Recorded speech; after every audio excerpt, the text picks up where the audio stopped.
अस्सलाम वालेकुम नाजरीन, ये बात तारीखी तौर पर तस्लीम शुदा है कि इस्तेमारी ताकतें अपनी मुआशी और फौजी बालादस्ती को यकीनी बनाने के लिए हमा वक्त सरगर्म अमल रहती हैं। इनका तरीका वारदात मुख्तलिफ हो सकता है, लेकिन मकसद एक ही होता है।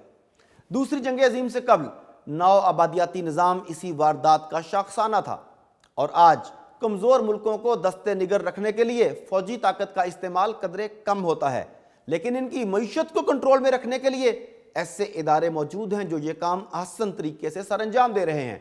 इसकी बेहतरीन मिसाल IMF, world bank, London club और पेरिस क्लब हैं। ये इदारे ना सिर्फ इस्तेमारी कुव्वतों के मफादात की निगहबानी करते हैं, बल्कि महकूम मुल्कों को कर्जों में जकड़ कर गुलामी का तौक इनकी गर्दनों में डाल देते हैं।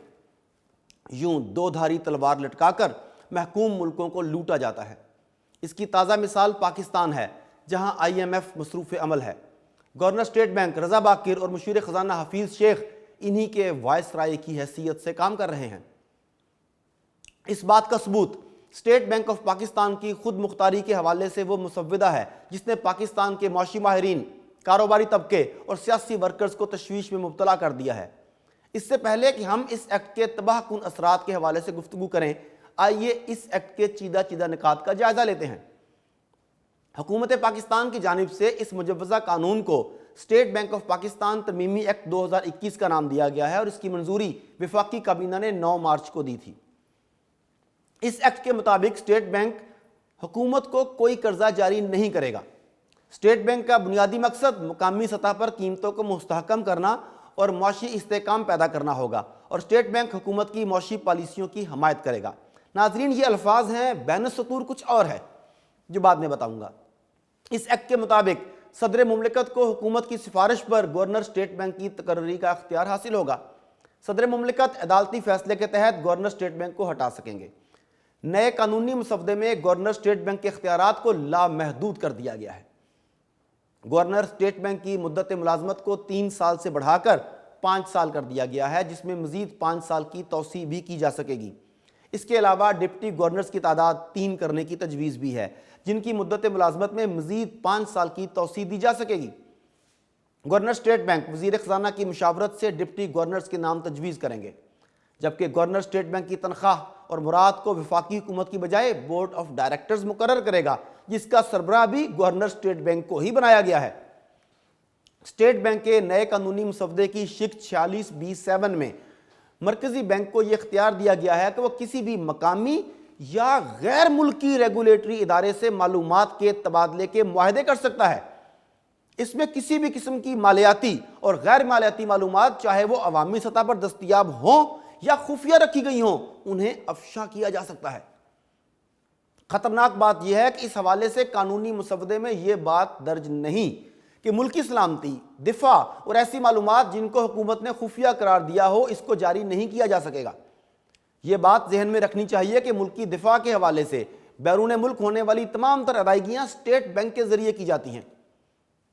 कानूनी मुसवदे में यह बात भी शामिल की गई है कि नैब और FIA के एहलकार स्टेट बैंक के गवर्नर और आला अफसरान के खिलाफ कोई कार्रवाई करने के मजाज नहीं होंगे, यानी ये वायसराय के तौर पर काम करेंगे और हर कानून से बालातर होंगे। इस एक्ट में national electric power regulatory authority को बिजली की कीमतों में इजाफे से मुतल्लिक खुद मुख्तारी देने की शिक भी शामिल है। नाजरीन, ये थे वो चीदा चीदा निकात जो मुजव्वज़ा तरमीमी एक्ट में दर्ज हैं। इन निकात को बयान करने का मकसद पाकिस्तान को मुआशी तौर पर मफलूज करने की घिनौनी साजिश का पर्दा चाक करना है। नाजरीन, हम जानते हैं कि पाकिस्तान में ज़्यादातर गवर्नर स्टेट बैंक और वज़राए ख़जाना गैर मुल्की आकाओं के नुमाइंदे ही होते हैं, और इसकी तारीख बहुत लंबी है। मौजूदा गवर्नर स्टेट बैंक रज़ा बाकिर को देख लीजिए। ये मिस्र की मईशत का भुरकस निकाल कर अब पाकिस्तान की मईशत का जनाजा निकालने का काम बखूबी सर अंजाम दे रहे हैं। इनके डिप्टी गवर्नर मुर्तज़ा सैयद भी IMF के कारिंदे हैं, और ऐन मुमकिन है कि रज़ा बाकिर के जानशी हों, जबकि डॉक्टर शमशाद अख्तर, यासीन अनवर और महमूद अशरफ वथरा भी इसी लिस्ट का हिस्सा हैं। नाजरीन, आप निगरान वज़ीर-ए-आज़म मोइन कुरैशी और शौकत अजीज़ जैसे लोगों को खूब जानते हैं, जो खजाने की चौकीदारी पर मामूर किए गए थे, लेकिन वारदात मुकम्मल होते ही ब्रीफकेस लेकर पहली फ्लाइट से अपने वतन से लौट गए। समझने की बात यह है कि अगर ऐसे अफराद जिनका पाकिस्तान में कोई स्टेक ना हो, ان کے اہل خانہ ملک میں نہ ہوں اور وہ صرف مخصوص عرصے کے لیے ایک اسائنمنٹ کو پورا کرنے پاکستان آئے ہوں تو انہیں بغیر کسی احتساب کے، بغیر کسی چیک اینڈ بیلنس کے ملکی خزانوں کا مالک بنا دینا سنگین مذاق سے کم نہیں۔ ہم جانتے ہیں کہ پاکستانی اشرافیہ اور آئی ایم ایف کے درمیان رومانس کی ایک طویل داستان ہے۔ موجودہ آئی ایم ایف قرض پروگرام پاکستان کا 22واں پروگرام ہے۔ ان قرض پروگرامز میں سے اکثر وقت سے پہلے مختلف وجوہات کی بنیاد پر پایہ تکمیل تک نہیں پہنچ پائے، اور اب حقیقت یہ ہے کہ بیڈ گورنرز کی بدولت آج قرضوں اور ان پر سود کی واپسی بجٹ کا سب سے بڑا آئٹم ہے۔ حکومت کا تمام ترقیاتی بجٹ عرصہ دراز سے قرض کا محتاج ہے۔ اس مد کے بعد بقیہ محاصل حکومت کے جاری اخراجات، پینشن اور دفاعی اخراجات کو پورا کرنے کے لیے قطعاً ناکافی ہیں۔ ناظرین، اس پس منظر کے بعد اب مجوزہ بل کا پوسٹ مارٹم کرتے ہیں تاکہ اصل واردات تشخیص بام ہو سکے۔ اس بل کی سب سے خوفناک شق یہ ہے کہ اسٹیٹ بینک حکومت کو قرض نہیں دے گا، یعنی حکومت کے کہنے پر نوٹ پرنٹنگ کا پابند نہیں ہوگا۔ دوسرے لفظوں میں پاکستان پہلی ترجیح نہیں ہوگا۔ اس وقت اسٹیٹ بینک مختلف ری فائنانس اسکیموں کے ذریعے برآمد کنندگان، مقامی صنعت کاروں، کاشتکاروں، خواتین، معذور افراد اور متبادل توانائی کے لیے رعایتی قرضے فراہم کر رہا ہے۔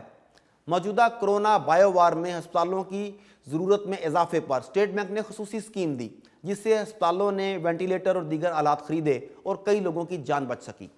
اب سوچئے، اگر اس قسم کے قرضے فراہم نہیں کیے جائیں گے تو معیشت اور ملک کا جو حال ہوگا اس کا تصور بھی محال ہوگا۔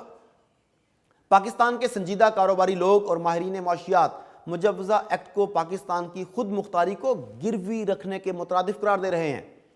مشہور اکانومسٹ کیسر بنگالی نے خبردار کیا ہے کہ اس قانون کے بعد اسٹیٹ بینک حکومت کے اختیار سے باہر نکل جائے گا، جس کے ملک اور معیشت پر خطرناک اثرات مرتب ہوں گے۔ انہوں نے کہا ہے کہ اس بل کے بعد اسٹیٹ بینک میں حکومت کی کوئی نمائندگی نہیں ہوگی۔ مہنگائی کو کنٹرول کرنے کا مکمل اختیار بینک کے پاس آ جائے گا، اور حکومت اس بات کی پابند ہوگی کہ وہ بیرونی قرضوں کی ادائیگی کو اپنی پہلی ترجیح بنائیں، اور وہ اس بات کی پابند ہوگی کہ وہ دوسرے اخراجات کے بارے میں بعد میں سوچیں۔ تو اس کا مطلب یہ ہے کہ حکومت کی آمدنی بیرونی قرضوں کی ادائیگی کے لیے چلی جائے گی۔ کیسر بنگالی کا مزید کہنا تھا کہ اگر حکومت اسٹیٹ بینک سے قرضہ نہیں لے سکے گی تو پھر کیا ہوگا؟ ایسی صورت میں حکومت کو کمرشل بینکوں سے مہنگے قرضے لینے پڑیں گے، اور 80% سے زائد بینکنگ سیکٹر کی جو ملکیت ہے وہ غیر ملکیوں کے ہاتھ میں ہے۔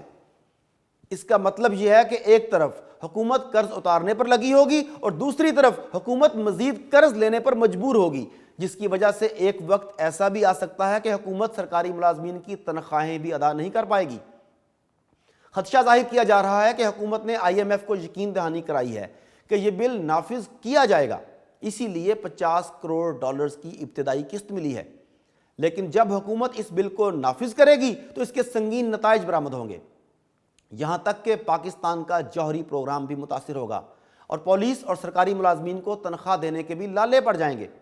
ناظرین، معاملہ صرف یہاں تک نہیں رکے گا، بلکہ مہنگی بجلی جو پہلے ہی سفید پوش طبقے کا بھرکس نکال چکی ہے، اب اس میں مزید اضافہ ہوگا، اور 1 سال کے اندر بجلی یونٹ پر $7 تک کا اضافہ ہو سکتا ہے، جس سے پاکستان کی معیشت مکمل طور پر تباہ ہو جائے گی۔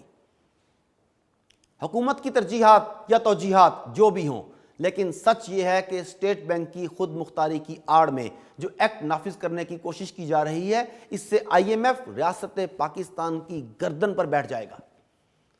جب ترجیح اول بیرونی مفادات ہوں گے تو معاملہ کہاں تک جائے گا، اس سے متعلق سوچنا بھی محال ہے۔ گویا ایک سوچی سمجھی سازش کے تحت اسٹیٹ بینک کو اب ریاست کے اندر ریاست بنانے کی تیاری کی جا رہی ہے۔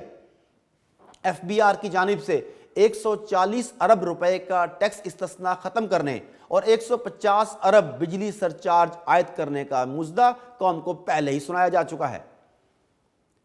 اس وقت سے ڈریے کہ کمر توڑ مہنگائی، مہنگی بجلی، مہنگا علاج، مہنگی تعلیم کا جن باہر آنے کی دیر ہے، اور پھر حاکم بدہن پاکستانیوں کا پاکستان میں رہنا ناممکن ہو جائے گا۔ جب معاشی شہرگ استعماری طاقتوں کے ہاتھ میں ہوگی تو کشمیر، ایٹمی پروگرام، قومی خود مختاری صرف کاغذات تک ہی محدود ہوں گے۔ تاریخ کے طالب علم یہ بات بخوبی جانتے ہیں کہ یہی کچھ سلطنت عثمانیہ کے آخری دور میں ہوا، اور یہی معاملہ ایسٹ انڈیا کمپنی نے برصغیر میں کیا۔ مگر شاید ہماری اشرافیہ ایسٹ انڈیا کمپنی اور سلطنت عثمانیہ کے انجام سے سبق سیکھنے کو تیار نہیں۔ ناظرین، ہمیں چاہیے کہ اس معاملے کو سنجیدہ لیں اور حکومتی ترجیحات بدلنے میں اپنا کردار ادا کریں۔